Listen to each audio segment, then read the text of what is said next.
অনেক বিস্তৃত হবে।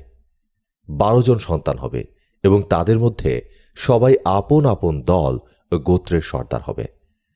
হজরত সারা, যিনি এখন পর্যন্ত হজরত ইসমাইলের জন্ম লাভে আনন্দ প্রকাশ করেছিলেন, এই সুসংবাদে ও ওহির পর হাজেরা ও তার সন্তানদের দিক থেকে মন সংকীর্ণ হতে লাগল। এক পর্যায়ে হাজেরা ও ইসমাইলকে সেখান থেকে আলাদা করে দেওয়ার জন্য হজরত ইব্রাহিমকে বাধ্য করলেন।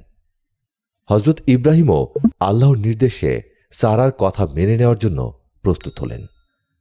হজরত ইব্রাহিম আলাইহিসসালাম তার পুত্র ইসমাইল ও স্ত্রী হাজেরাকে সাথে নিয়ে যানবাহন ও পাথেয় সহ হিরুন থেকে যাত্রা করেন এবং মক্কায় পৌঁছে জমজম স্থানে অবস্থান করেন। সে সময় এই স্থানটি ছিল মরুভূমিরই অংশ।